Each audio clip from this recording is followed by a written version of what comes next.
Destinasi budaya positif ini adalah sebenarnya tugas saya dari CGP Angkatan 7, kasih dari CGP Angkatan 4. Seharusnya ini udah dari awal Februari sudah dilaksanakan, tapi belum ada kendala segala macam. Mohon maaf, baru bisa sekarang kami mencoba. Terima kasih atas kehadiran wali murid, kehadiran Bapak Ibu guru, rekan sejawat yang menghadiri acara saya pada hari ini. Terima kasih juga kepada kepala sekolah dan pihak teman-teman yang bersedia membantu saya dari awal sampai akhir. Saya mulai saja untuk destinasi budaya positif. Budaya positif di sini maksudnya adalah hal-hal kegiatan yang bisa kita tingkatkan atau kita jadikan kebiasaan. Misalnya berdoa. Ketika mau sekolah, berangkat sekolah, anak-anak turun dari rumah berdoa. Demikian juga dengan di kelas, anak-anak sebelum belajar juga berdoa. Hal-hal positif itu bisa kita budayakan. Kemudian hal-hal lain misalnya membiasakan berkata-kata sopan. Dengan orang tua berkata sopan, dengan guru, orang yang lebih tua berkata sopan, dengan teman-temannya pun juga berkata sopan. Kata sopan di sini diartikan juga kata yang tidak membuat temannya marah atau orang lain tersinggung. Hal-hal seperti itu tidak cuma yang bersifat salut atau hal-hal yang bersifat melecehkan, membuli, tetapi juga sopan di sini adalah hal-hal yang menyenangkan, kata-kata yang membahagiakan. Itu akan dijadikan sebagai bagian dari budaya positif untuk di SDS Jawa Timur. Next, berikutnya, budaya positif ini bermula dari pemahaman kita tentang pendidikan Ki Hajar Dewantara. Siapa yang tidak kenal beliau? Beliau salah satu pahlawan nasional yang bergerak di bidang pendidikan. Menuntun segala kodrat yang ada pada anak-anak agar mereka dapat mencapai keselamatan dan kebahagiaan yang setinggi-tingginya. Jadi kita bukan sebagai seorang yang menjadikan anak itu nurut dengan kita, enggak, tapi kita malah melihat potensi anak tersebut ada di mana. Jadi jangan sampai biarkan anak ibu yang masih masa-masa pertumbuhan potensi ini jadi terhalang keinginannya. Misalnya tadi anak itu tidak berprestasi di bidang sains, tapi dia berprestasi di bidang olahraga ataupun di bidang seni budaya, maka kita arahkan anak tersebut. Oh, dia juga senang berpenampilan rapi, tulisannya bagus, cantik-cantik. Kita tingkatkan kualitas anak tersebut. Untuk kodrat anak tersebut. Pendidikan haruslah berpihak kepada murid sesuai dengan bakat, minat, dan kemampuan tersebut. Guru ini ibarat seorang petani, dan sekolah adalah lahan murid yang di dalamnya ada benihnya. Nah, murid-murid inilah benihnya. Tugas seorang guru adalah menuntun, menumbuh, kembangkan benih dan merawatnya. Tugas kami menuntun, tidak membuat anak pintar. Kenapa ya pas saya sekolah 2 tahun 3 tahun nggak kelihatan pintarnya? Nah, itu salah. Jadi tugas kami di sini adalah menuntun, kemudian menumbuh, kembangkan. Jadi sudah ada bibitnya, cuma belum tumbuh, belum berkembang. Dan merawatnya. Merawat artinya controlling kami di sini selama kami masih berada bersama anak-anak itu tugas kami sebagai perawatan terhadap benih tadi yang dimaksud benih tadi adalah siswa, murid, anak. Jadi kalau di rumah jelas-jelas siapa yang merawatnya? Orang tua. Orang tua mereka di sini kami di sekolah adalah guru-guru. Kemudian kontrolnya mana aja? Sosial. Nggak cuma guru, tapi lingkungan sekolah juga berfungsi. IT-nya sangat berpengaruh. Hal-hal yang dia lihat sering dia tiru, meskipun dia tidak tahu itu artinya apa. Dia kira dengan memegang rok perempuan, pendidikannya terlihat lucu. Ternyata hal itu akan berbau negatif kepada anak yang jadi korbannya. Bahkan akan menjadi karakter terburuk bagi anak yang melakukan tadi. Jadi ada sebab akibat dari sebuah yang dia lihat. Padahal terlihat lucu mungkin di komedi-komedi, apalagi senang ditontonkan dengan komedi-komedi dewasa. Terlihat biasa saja, tapi ternyata anak menangkapnya beda. Karena kita tidak tahu ke depannya anak tumbuhnya kayak apa. Sekarang baik-baik saja, di rumah terlihat anak-anak saja, giliran di kelas dia bikin ribut, bikin ulah, yang dilaporkan temannya berbeda dengan karakter dia di rumah. Akhirnya ada miskomunikasi, mispemahaman, rekan-rekan yang lain. Nah itulah yang kami himbau agar tidak terjadi kesalahpahaman. Begitulah maksud dari controlling, merawatnya, menumbuh kembangkan dan menuntun. Lanjut berikutnya. Kita tidak serta-merta melepaskan anak pergi kemana untuk menuntut ilmu tuh gak harus seperti itu. Ilmu itu tuh ternyata ada di sekitar kita, ada di lingkungan kita. Gak harus kita kejar, tinggal kita raih, kita ciptakan, kita ambil. Budaya positif dapat menciptakan rasa aman dan nyaman bagi murid dalam melangsungkan pembelajaran. Itu kalau di sekolah. Kalau di rumah seperti apa budaya positif? Akan merasakan menimbulkan rasa nyaman anak. Coba kalau ibu marahin terus di rumah, dia nggak betah di rumah. Akhirnya dia pergi bermain keluar, cari lingkungan yang menerima dia. Oh ternyata yang menerima dia ini justru anak-anak yang suka berkata kotor tadi, akan berbicara kasar tadi. Akhirnya terbawalah di sana. Karena orang tua ketika di rumah mungkin punya kesibukan sendiri, akhirnya kita tidak melihat tindakan anak di luar. Nah itu juga kalau di lingkungan budaya positif berada di luar rumah. Budaya positif harus disepakati oleh seluruh pihak. Jadi nggak cuma sekolah ya ibu, tidak cuma sekolah, ini harus disepakati di seluruh pihak, oleh seluruh pihak dalam sekolah maupun di luar, dan secara bersama-sama dilaksanakan untuk menumbuhkan karakter yang kuat bagi murid. Jadi kelihatan anak kita tuh kuatnya di mana karakternya. Jangan cuma yang kuatnya tuh keras kepalanya doang. Kadang kan kayak gitu, pengen sesuatu harus turutin jadi kebiasaan diturutinnya. Nah seperti itu juga. Jadi kalau kita juga mengarahkan anak itu belajar pelan, nanti juga dia terbiasa seperti itu. Bertahun dulu, nggak cuma berbulan berini nggak ada. Sama kayak menulis itu, membaca itu, berhitung itu sama. Jadi jangan dikira di sekolah itu nggak diajarin baca, berhitung, menulis, makanya dia nggak bisa. Bukan. Itu semuanya. Lanjut. Apa sih yang terjadi di miskonsepsi tentang teori kontrol? Nah, teori kontrol tadi sudah saya sedikit singgung tentang kontrol. Yang pertama, ilusi bahwa guru itu mengontrol murid. Ilusi ternyata, ilusi bahwa guru itu mengontrol murid. Jadi bermanfaat. Ternyata ada beberapa itu misalnya ya, kami terapkan berpakaian seragam harus sepatu hitam, misalnya itu tata tertib sekolah. Ini akan berbeda dengan keyakinan. Jadi hanya dengan tujuan untuk menertibkan, anak itu dipaksa membeli sepatu warna hitam. Ternyata di pasar yang warna hitam itu terlihat lebih mahal daripada yang ada color putihnya.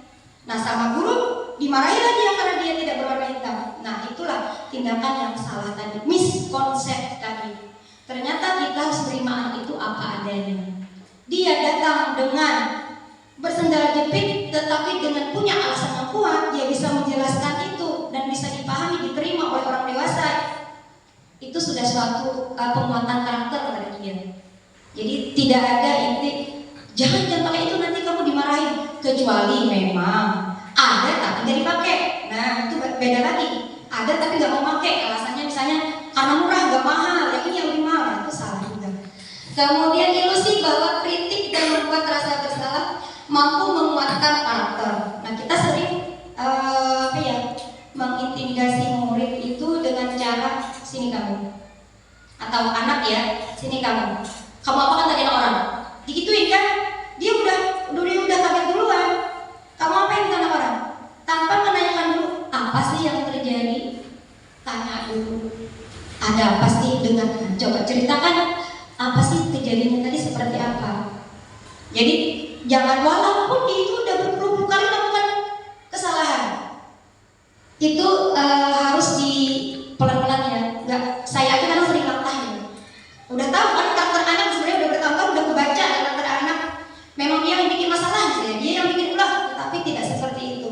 Tetap kita harus jalani anak ini sesuai prosedur tadi.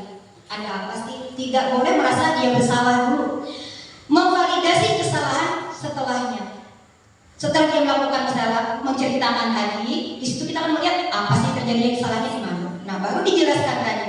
Dan itu pun harus kesepakatan dia merasa bersalah atau enggak.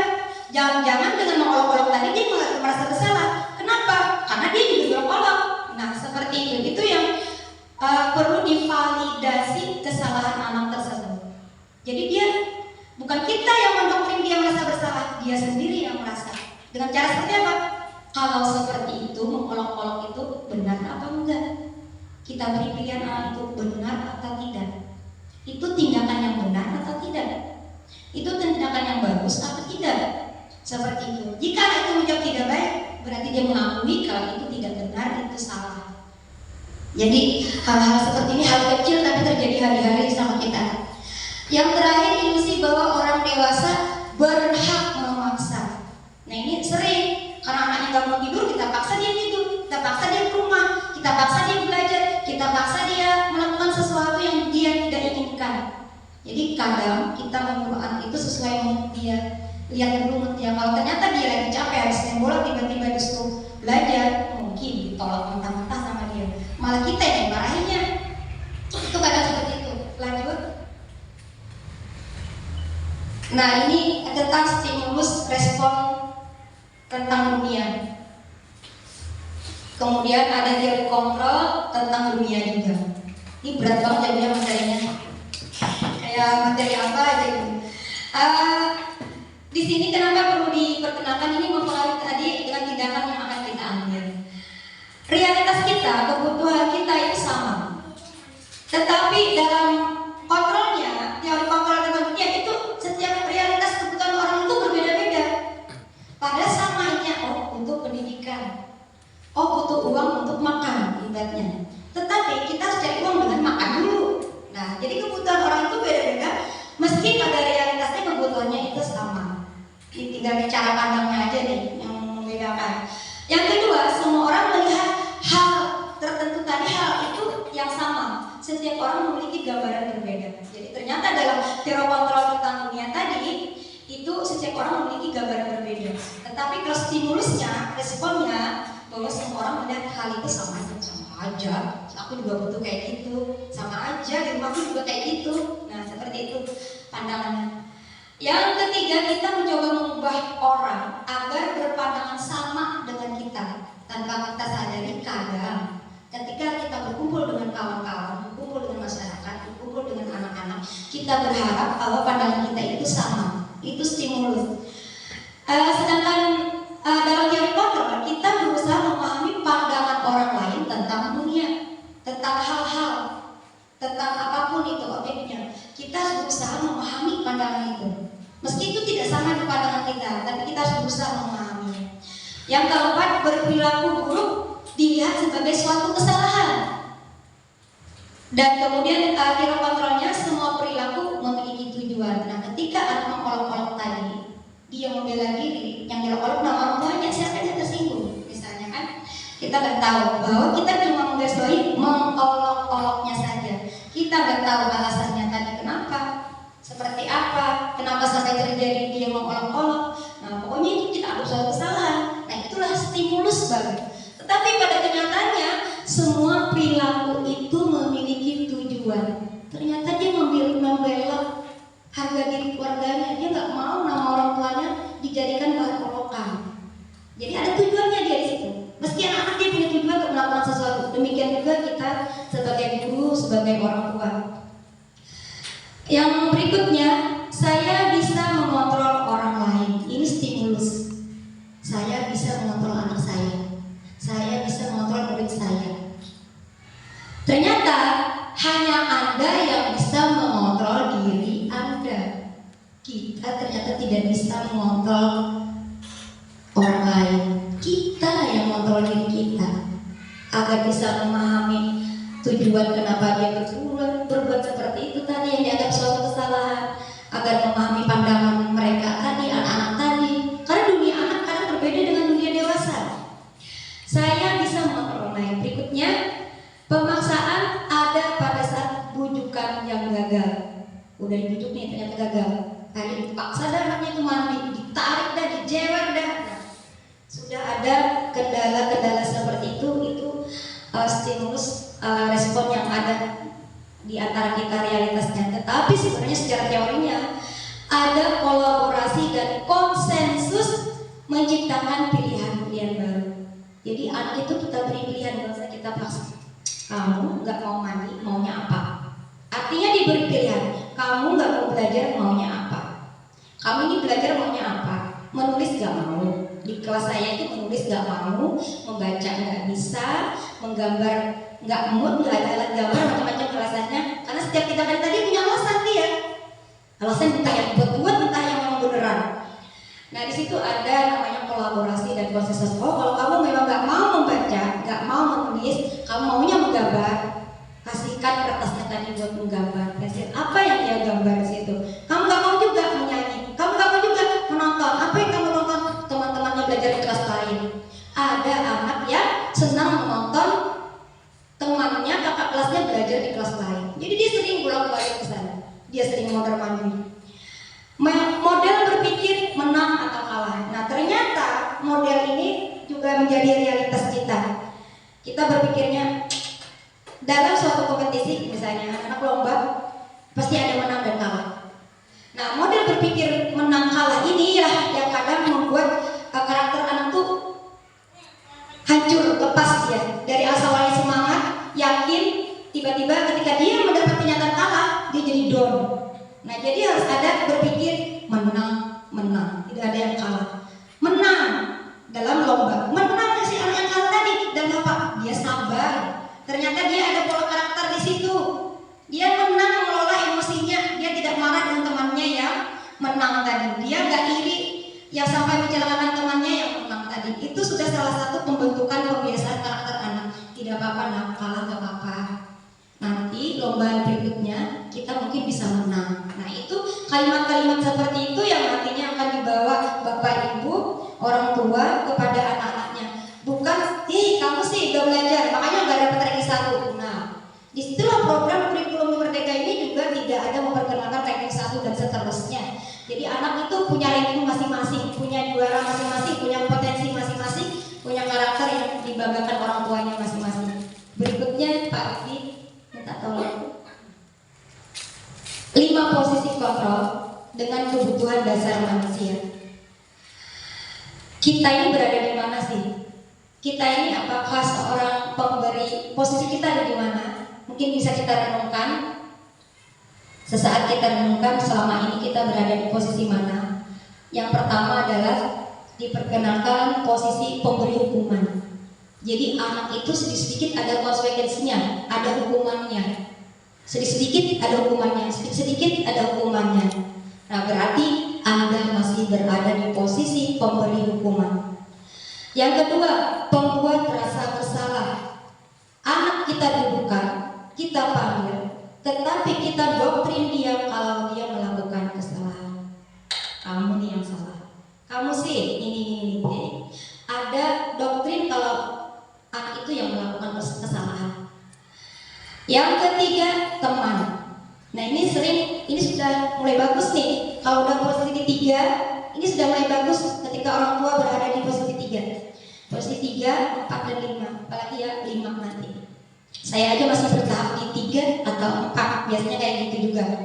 Mungkin latah juga di kedua kalau pas dalam keadaan emosinya tidak terkontrol juga. Mungkin sesekali mungkin berada di sana. Karena kita bukan manusia yang sempurna.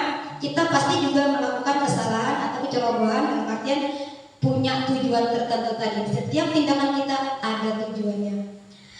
Teman pasti sudah tahu semua. Anak itu yang bisa jadi teman, kita dengarkan dia cerita ya sebagaimana kayak berteman. Dia cerita apa adanya dengan kalimat-kalimatnya sendiri, dengan bahasa yang ada di pikirannya sendiri. Yang keempat, pemantau. Jadi kita orang tua, guru, cuma ngeliatin aja, mendengarkan tanpa ada kita tuntun tadi. Padahal tugas kita adalah menuntun muridnya, menuntun anaknya. Jadi memantau doang ya, nggak diapa-apain, nanti dibiarkan saja. Ya sesekali cuma dilaporkan kemana, ke atasan. Misalnya saya ada murid saya berkelahi, saya nggak mau urus, saya laporkan aja ke Pak Ilyas misalnya. Nah itu saya berarti cuma memantau doang. Paling susah ini dijangkau. Kalau posisi 3 dan 4 mungkin teman-teman sudah berada di sana, orang tua murid kami juga berada di sana. Berlanjut ke kebutuhan dasar manusia. Kebutuhan dasar manusia itu dikelompokkan menjadi 5. Ada kesenangan, ada penguasaan atau pengakuan, kemudian bertahan hidup, kasih sayang, rasa ingin diterima, kemudian kebebasan. Jadi ada kasus anak itu selalu tidak mau mencatat. Dia mau mencatat pada saat gurunya ada di samping dia saja. Setelah gurunya satu langkah dua langkah kabur atau pergi lagi atau menghindar atau mencari teman-temannya yang lain, mendatangi murid-murid lain atau orang tua dengan anaknya yang lain, dia hilang. Nggak jadi nulis, berhenti dia. Nah itulah ternyata motif anak tersebut itu dia mencari kasih sayang di dalam kelas. Nah ini harus dibagi secara kondusif. Tidak mungkin kan kita selama 2 jam berada cuma dengan satu anak seperti itu saja. Bagaimana dengan puluhan anak yang lainnya? Nah disitulah kebutuhan anak itu harus kita atur. Ternyata tidak gampang. Saya ngomong seperti ini aja tidak gampang karena mempraktekannya memang agak sulit. Anak dengan kebutuhan dasar kasih sayang, rasa ingin diterima, ini membentuk, mengarahkan, menuntun karakternya itu akan sangat berbeda perlakuannya dengan anak yang cuma dia butuh senang aja. Ya dia yang penting masuk sekolah tuh senang, dikasih uang jajan, satu sudah sekolah gajian. Kemudian ada yang pengen diakui, aku pengen diakui sebagai murid misalnya di sana. Jadi dia nggak mau kalau dia tidak dan pada bersih, rapi, lengkap juga ada anak yang seperti itu. Jadi kebutuhan dasar manusia pada dasarnya seperti itu. Selanjutnya Pak Rudi. Disiplin positif ini sudah diterangkan juga di awal-awal tadi. Iya, adalah sebuah penerapan disiplin kepada anak, jika dengan kekerasan anak dapat mengalami konsekuensi dari perbuatan salahnya dan membangun motivasi intrinsik dalam diri murid. Jadi motivasi intrinsik itu maksudnya adalah motivasi yang hadir dalam pikiran dia sendiri, imajinasi dia sendiri. Kemudian motivasi perilaku manusia berdasarkan 3 hal. Karena menghindari perasaan tidak nyaman, karena ingin mendapatkan pujian atau reward, atau yang ketiga karena memang keinginan dari dalam diri untuk mencapai tujuan menjadi manusia yang memiliki nilai-nilai kebajikan. Yang cuma nomor 1 aja, merasa diri nyaman, ikut aja lah seminarnya Bu Sri, kasihan nggak ada orangnya, nanti pesertanya nggak ada. Nah berarti dia berada di posisi yang pertama itu motivasi karena menghindari perasaan tidak nyaman. Terjadi tidak terjadi, saya mengalaminya. Jadi hal-hal tersebut ternyata itu begitu familiar dengan kita. Jadi untuk mencapai tujuan menjadi manusia yang memiliki nilai-nilai kebajikan. Jadi bukan karena dan tadi bukan mamanya dan bukan karena pengen puji anaknya, tapi memang pada tempatnya. Misalnya ke pasar habis tidur belum cuci muka ke pasar, mungkin aja itu tujuannya belum pas. Dan belum ada nilai-nilai kebajikan misalnya yang bisa diterapkan. Kalau dalam keadaan bagus, mungkin juga akan orang yang melihat, orang yang disapa akan merasa nyaman. Coba kamu lewat rumah mandi, kira-kira bau nggak Pak Rudi? Jadi orang-orang sekitar kita pun akan merasa efeknya dari motivasi perilaku kita tadi. Seperti itu. Lanjut Pak Rudi. Keyakinan kelas. Nah kalau di sekolah namanya keyakinan kelas Bu. Kalau di rumah kesepakatan rumah kali ya, keyakinan peraturan di rumah. Kalau di sekolah kan ada belajar tata tertib, peraturan di rumah. Ternyata keyakinan kelas ini adalah nilai-nilai kebajikan yang telah disepakati secara tersirat dan tersurat bersama-sama, dapat menekankan keyakinan seseorang dan lebih memotivasi seseorang dari dalam mengamalkan kebajikan, nilai-nilai kebajikan. Jadi tentang keyakinan kelas perlu banyak yang kita benahi. Kalau di rumah mungkin punya keyakinan rumah juga, mau dibilang keyakinan di rumah atau kesepakatan aja dengan anak bahwa jam 3 anaknya harus tidur. Itu kesepakatan antara orang tua dan murid. Tidak kami, kamu jam 8 gurunya ada nggak ada, sudah berdoa misalnya. Itu kesepakatan dulu, sepakat nggak kalau kayak gitu. Kalau anak-anak sepakat ya udah. Ketika mereka tidak melakukan kesepakatan itu, konsekuensinya tidak ada.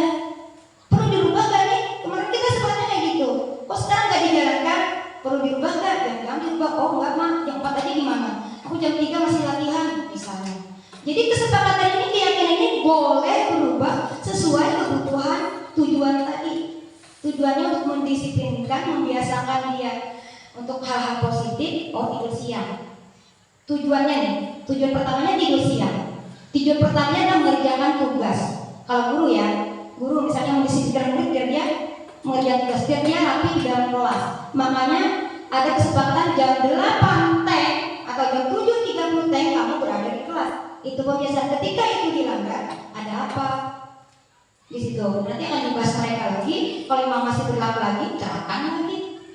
Seperti itu. Dalam mewujudkan disiplin positif diperlukan pemahaman tentang perbedaan antara hukuman, konsekuensi, dan res. Jadi sama Pak Rodi, silahkan lanjutkan. Apa sih perbedaannya hukuman dengan konsekuensi? Kalau hukuman itu paksa, karena kamu melakukan satu kesalahan tadi jam 4 gak tidur, jam 3 gak tidur, ada hukumannya, cuci piring. Walaupun nih terlihat ringan kan cuci piring, nggak mood, akhirnya piringnya pecah. Yang kedua, jenis sanksi tidak sesuai dengan kesalahan yang dilakukan.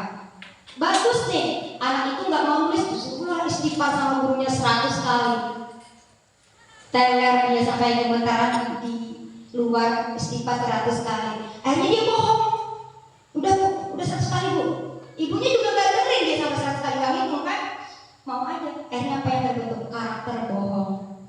Menimbulkan karakter baru yang ternyata sifatnya negatif. Berbeda dengan konsekuensi. Jenis sanksi sejalan dengan kesalahan yang dilakukan. Kalau kesalahannya tadi misalnya bidang olahraga Pak Rudi, ada anak Pak Rudi olahraga telat datang di waktu olahraga. Sanksinya apa? Jangan disuruh bersihkan WC 4 WC, kemudian lari atau push up 100 kali, 50 kali. Buatlah yang sesuai dengan tujuan pembelajaran tersebut. Oh, biar anak ini sehat. Kira-kira kalau 50 kali push up anak itu sehat atau malah down fisiknya? Kalau yang sehat itu cuma 5 kali, 10 kali mungkin gak apa-apa. Bisa diberlakukan konsekuensi seperti itu.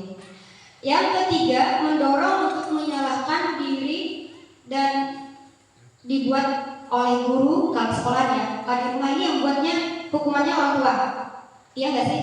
Apa anaknya menawarkan diri? Mak, saya dihukum ini aja mak. Apa ada ya yang seperti itu? Menawarkan diri untuk dihukum. Misalnya di kelas juga menawarkan diri dihukum. Kalau saya tidak melakukan ini maka saya akan digantung di tiang bendera misalnya. Misal, ya syukur-syukur gak kejadian yang kayak gitu ya Bu Ira. Semoga kita berharap sih tidak ada. Nah ternyata ini berbeda dengan konsekuensi. Konsekuensi ini akan mendorong dia untuk patuh. Kemudian dibuat oleh murid, benar muridnya sendiri yang minta ya seperti itu. Dan guru. Nah ternyata setelah murid ini melakukan itu tadi, konsekuensinya bareng guru-guru sepakati. Benar lakukan ini, tapi ibu sepakat karena itu tidak sesuai. Itu tidak baik nanti dilihat dari anak-anak yang lain. Jadi gurunya menuntut ke arah situ supaya menawarkan diri untuk digantung di tiang bendera itu jangan dijadikan konsekuensi dia. Yang kelima, mencoba mengontrol anak dengan penguatan negatif. Mencoba mengontrol anak dengan penguatan positif. Nah ini berbeda kan? Mencoba mengontrol anak dengan penguatan negatif. Apa yang maksudnya Bapak Ibu? Mencoba mengontrol anak dengan penguatan negatif. Dengan konsumsi ini adalah mencoba mengontrol anak dengan penguatan positif. Artinya penguatan negatif tadi, anaknya sudah mulai suka berbohong nanti menjadi karakter kebiasaan berbohong. Ternyata gak cuma di rumah, gak sama temannya dia berbohong. Dengan guru pun dia berani berbohong. Akhirnya di mana-mana dia berani berbohong anak itu. Nah itu artinya malah kontrol anak ini ke arah penguatan negatif, bukan ke arah penguatan positif. Masih banyak ya. Saya pengen break sebentar. Saya minta Bapak Ibu berdiri sebentar. Sebenarnya tadi juga ada break dulu ya di depan ya. Mohon ya Ibu dulu ya. Ini merasa tidak nyaman terpaksa mengakui lagi. Berada di posisi yang tidak nyaman. Berdiri dulu ya. Iya.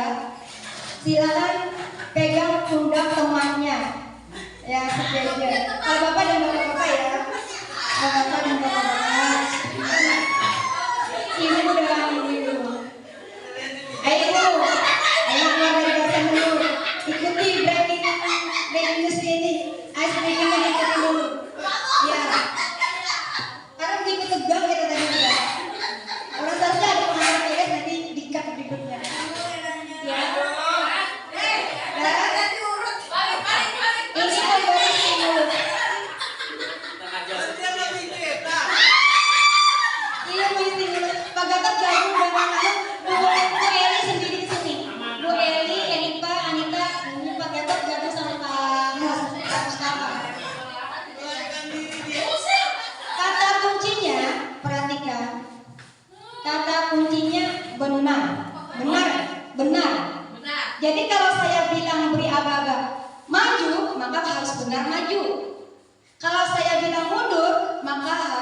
bilang mundur, harus lakukan mundur. Itu kalau kata kunci saya benar. Kalau kata kunci saya salah, kebalikannya. Kalau saya bilang mundur, sampai harus maju. Kalau saya bilang maju, harus mundur. Itu konsep yang salah tadi, kuncinya salah. Kita coba ya. Kita coba. Ya. Udah pegang semua, pokoknya bebas ini mati kekompakan. Kalau terlepas berarti tidak kompak. Ya. Maju, maju.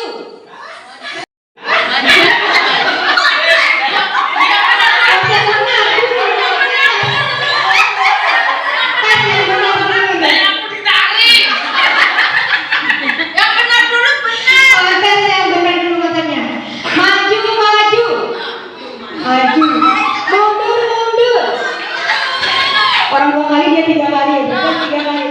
Maju, Mundur, mundur. Orang 2 kali dia 3 kali, berarti 3 kali. Maju, mundur.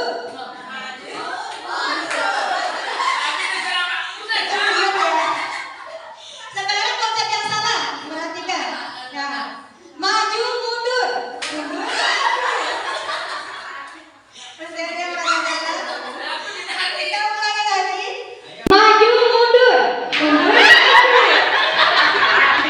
Masih ada yang kita mulai lagi. Mundur, maju.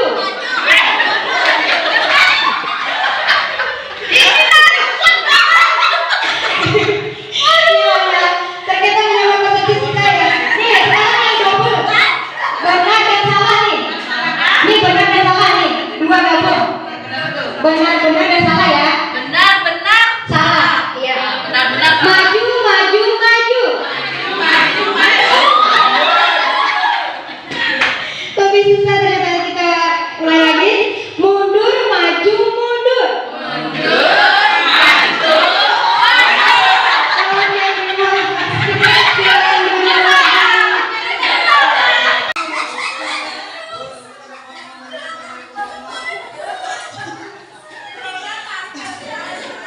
Maaf ya.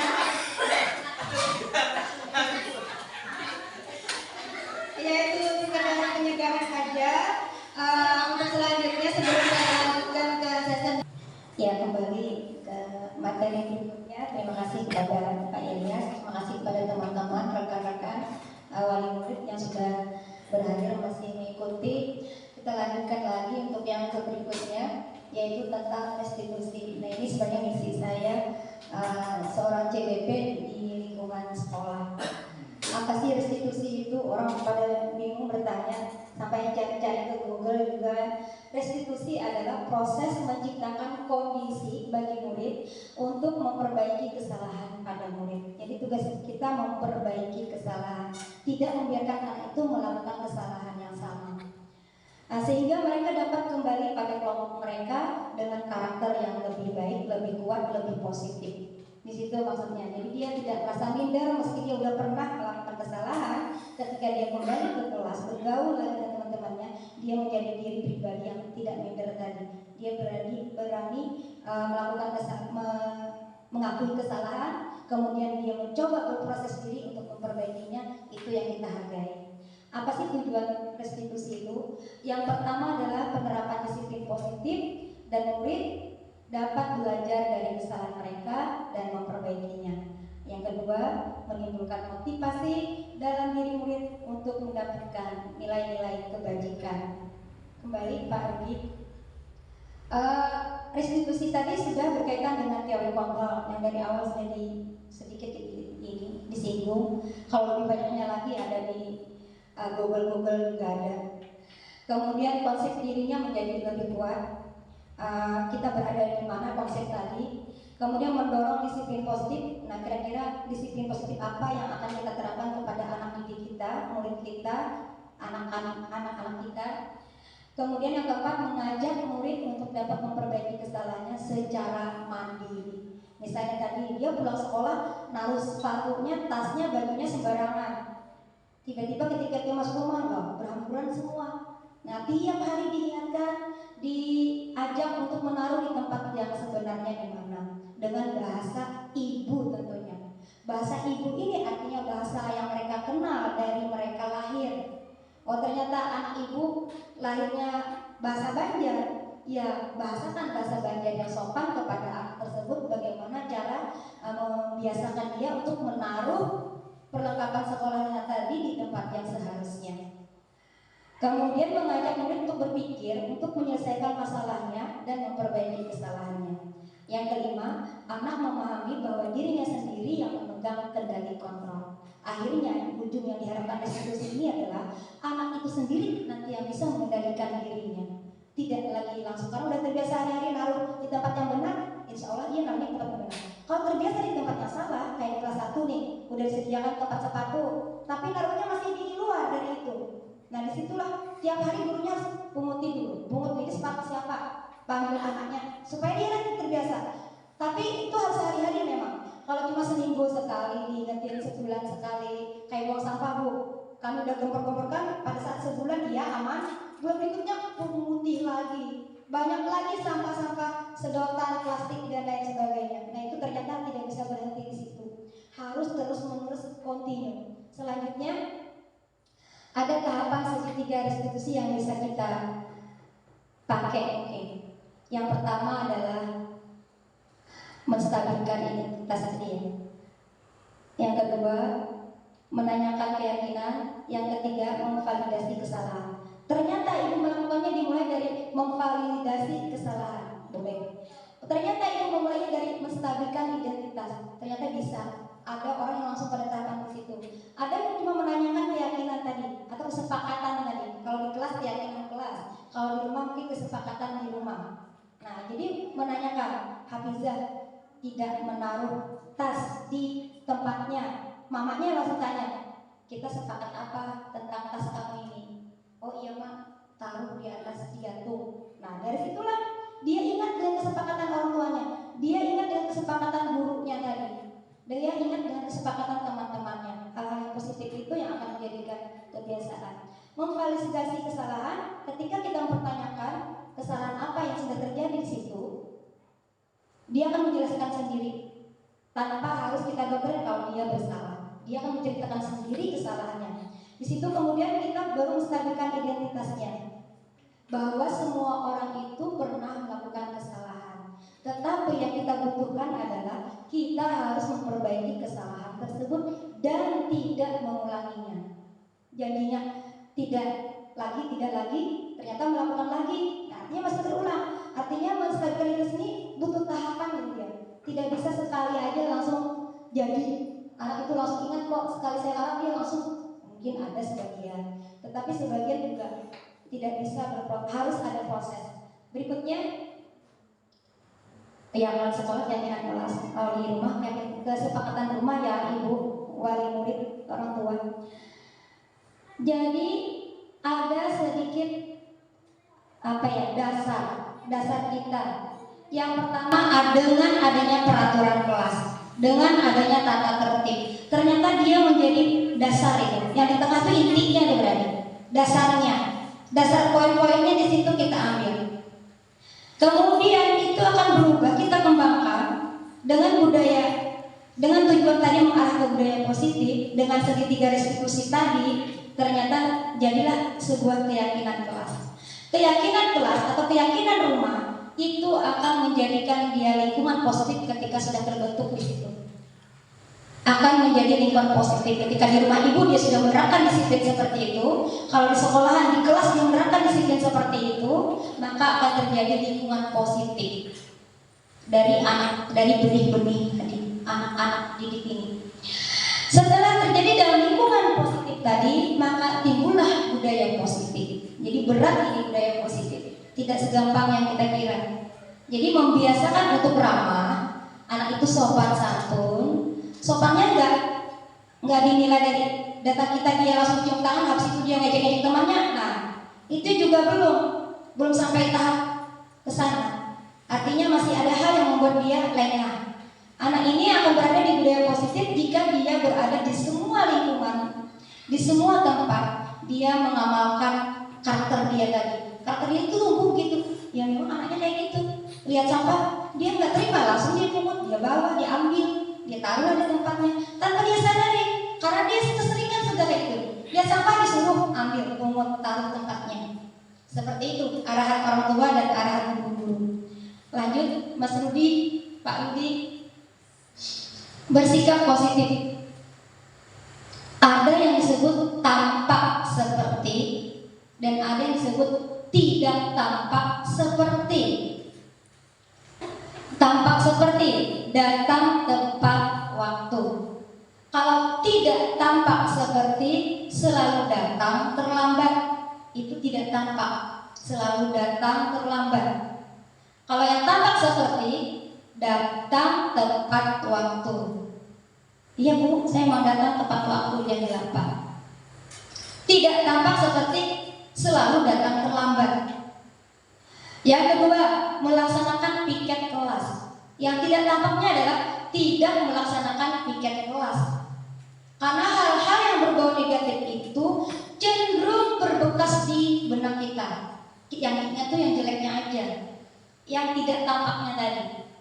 Yang kita harapkan adalah anak itu melaksanakan piket kelas, menjaga kebersihan kelas dan lingkungan, berpakaian rapi, saling menghormati teman, saling membantu dalam kebaikan, membuang sampah pada tempatnya, bersemangat dalam belajar, meminta maaf apabila melakukan kesalahan.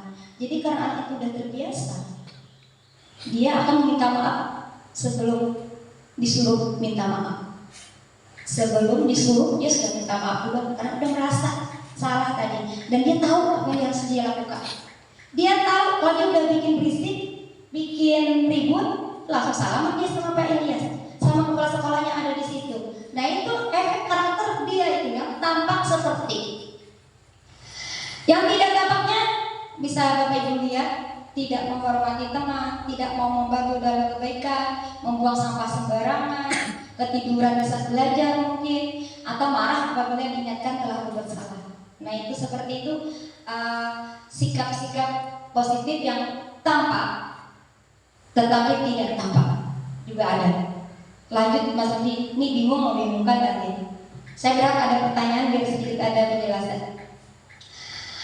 Percaya saling menghormati barang orang lain, menepati janji kalau tampaknya. Kalau tidak tampaknya tidak menepati janji, terjadi juga. Nanti setelah pinjam kembalikan ya, kami sering kayak gitu sama anak-anak. Tetapi dia tidak melakukannya, tidak menepati janji. Suatu kesalahan, dia merasa konsekuensinya dia sendiri. Harus diarahkan anak tersebut. Berkata jujur, karena merasa takut, dia akhirnya berbohong. Anak itu kadang karena takut dihukum, dia berbohong. Karena takut dimarahi orang tuanya, dia bilang sudah kerjakan PR, padahal belum. Kemudian meminta izin apabila ingin meminjam barang milik orang lain, tiba-tiba langsung nyerobot dia ngambil pakai. Kalau udah biasa ke temannya, biasakanlah permisi. Meminjam barang kepada temannya, meminjamkan barang kepada teman yang membutuhkan, mempersiapkan semua perlengkapan belajar dari rumah. Kalau kita kan kebiasaannya apa?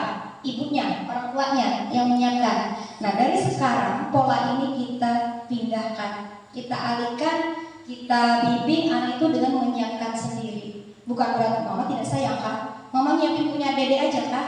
Enggak. Kita mendidik anak itu sesuai kebutuhan. Anak ini butuh, dia lebih dewasa daripada adiknya. Kalau adiknya disiapkan berarti adiknya harus menyiapkan sendiri. Adiknya yang TK, kakaknya SD. Mamanya yang nyiapin punya TK, adik TK-nya, kakaknya harus belajar mandiri, siapin sendiri. Sadar tidak mau berada di tempat kantor yang banyak debu di luarnya. Minimal ketika saya datang, saya senang melihatnya dulu. Saya akan merasa ada energi positif pada saya untuk mengajar. Kalau lingkungan saya terlihat bersih. Kalau saya sadar seperti itu, tidak ada orang lain melakukannya, maka saya sendiri yang melakukannya dengan mengajak anak-anak yang lain, dengan mengajak teman-teman yang lain. Nah seperti itu juga dengan Bapak Ibu di rumah, dengan anak-anaknya. Jadi mencontohkan itu kadang memberatkan, tapi itu akan berefek positif kepada ingatan anak, bahwa dia ingat mamanya selalu mengajak dia untuk membersihkan halaman, untuk mengajak dia membersihkan, mencuci baju, piring, seperti itu. Udah lanjut. Apa saja yang bisa kita pakai? Ini ada model huruf Y, model Y, terdengar itu misalnya kata permisi, mohon maaf, minta tolong, terima kasih. Meski kepada anak kecil sekalipun kita ucapkan terima kasih ketika kita sudah minta tolong. Nah, tolong ibu ambilkan spidol ya di kantor. Setelah dia menyerahkan, dia dengan bapak-bapak bahkan berlarian tuh mengambilkannya karena semangat. Ucapkanlah terima kasih kepada anak itu. Meski ucapan terima kasih saja tidak dengan pujian dan embel-embel yang lain, dia sudah senang.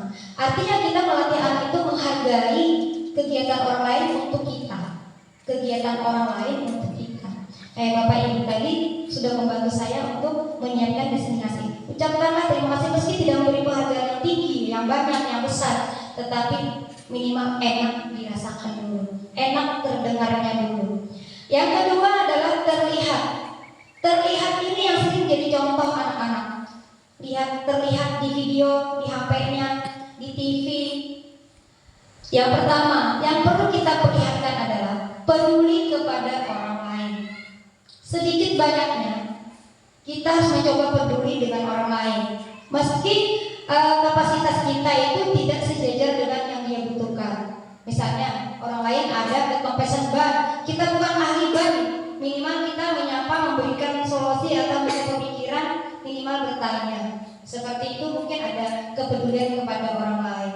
Ya tidak harus setiap orang begitu juga, sesuai dengan kebutuhan, sesuai dengan kondisinya. Kalau kita lagi buru-buru apa sempat, misalnya seperti itu. Atau melihat sampah tadi pada anak-anak, terlihat sampah berantakan, kita ajak lah. Ayo anak-anak, karena kita merasa peduli. Siapa yang peduli dengan sampah? Siapa yang pengen lingkungannya bersih? Ayo kita ambil sama-sama sampahnya.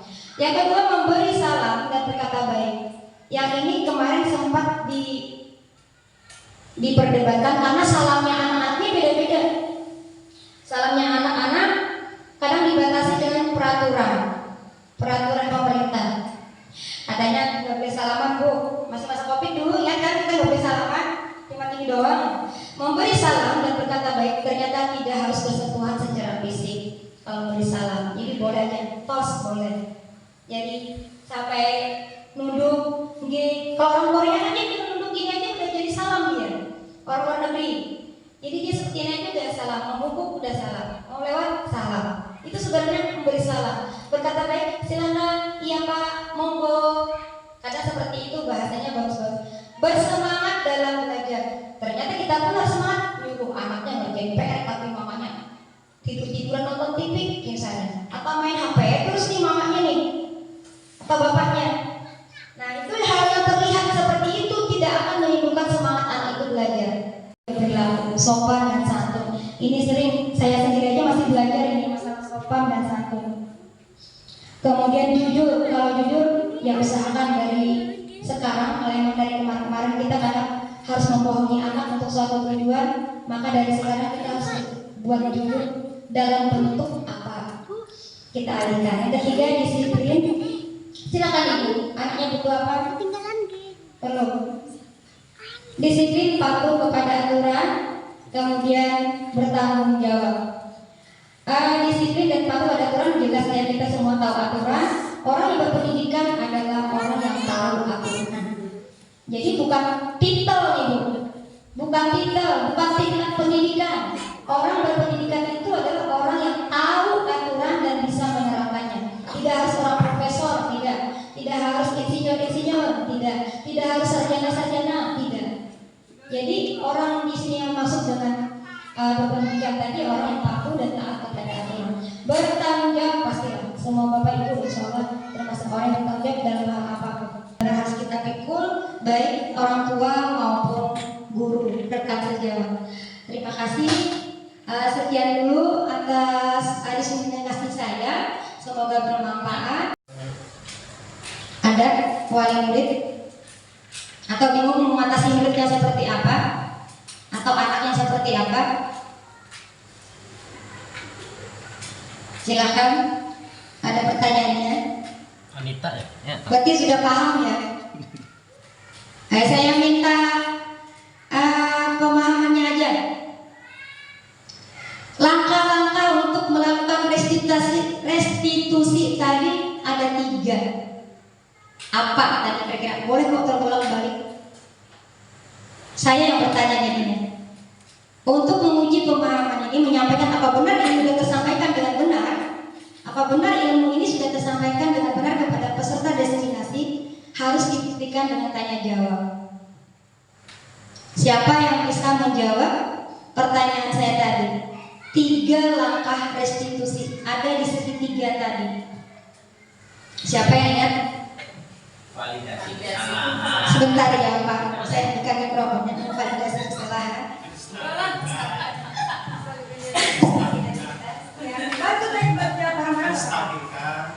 Validasi kesalahan. Terus menstabilkan identitas.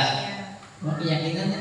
Iya, menanyakan keyakinan benar. Menanyakan keyakinan. Iya benar, terima kasih Pak Ega. Bagus. Ada yang pendapat lain? Ada yang punya pendapat lain? Selain dari segitiga itu ditambahkan dengan apa namanya? Itu ada? Ada yang punya pendapat lain? Terakhir. Ada lagi terakhir? Nggak ada? Kalau nggak ada saya tutup, mungkin sudah cukup untuk diseminasi pada hari ini. Saya ucapkan terima kasih lagi dengan sungguh-sungguh, dengan sangat berterima kasih kepada yang sudah datang dan memfasilitasi. Saya akhiri dengan ucapan Assalamualaikum warahmatullahi wabarakatuh. Berikutnya saya minta Ilyas dulu untuk memberikan sedikit kata pengantar lah kepada saya. Ini kepada Pak Ilyas selaku Kepala Sekolah SD Jawa Timur, saya persilakan. Ya, Assalamualaikum warahmatullahi wabarakatuh. Kepada bapak-bapak, ibu-ibu, hari ini kita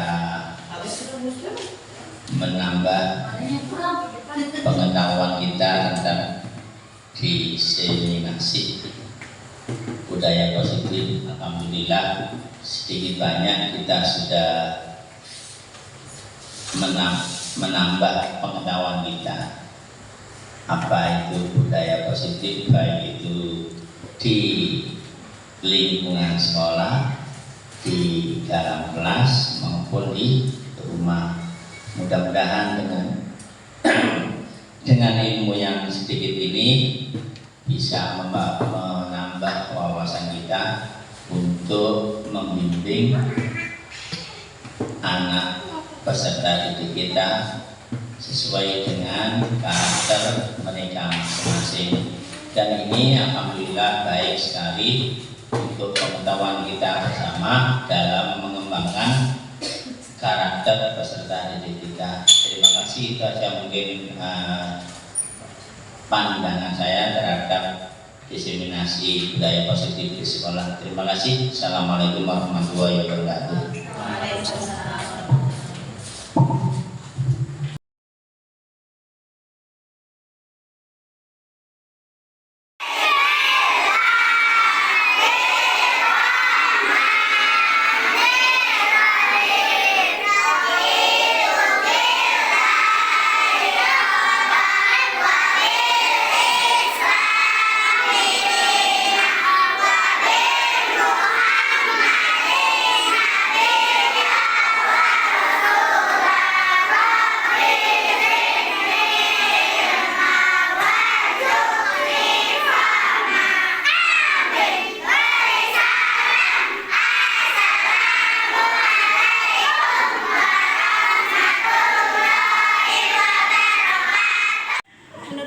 Penyampaian saat sosialisasi kemarin tentang budaya positif dari Bu Sri itu sudah cukup bagus dan cukup baik, dan pengaplikasiannya di SD Jawa Timur ini juga sudah cukup baik, contoh seperti mengucapkan salam, terus kemudian salim kepada guru ketika bertemu dengan guru dan menghormati yang lebih tua. Terima kasih. Iya. Bu Sri kreatif, terampil, lebih belajar mandiri, mampu membimbing siswa dengan baik. Terima kasih. Menurut Adam sebagai ketua kelas 1 ini, tadi kan berangkat sama pulangnya kita salim-salimnya baris-barisan, baris berbaris. Gimana menurut Adam? Harus rapi, Bu. Iya, jadi terlihat lebih rapi ya? Ya, terus apa lagi? Udah, Bu. Udah. Menurut Elsa, tadi kan kita berangkat sama pulangnya kan salimnya baris berbaris. Menurut Elsa gimana tadi? Seru dan apa? Asik. Asik dan lebih rapi juga. Ya. Iya. Jadi lebih Iya, disiplin.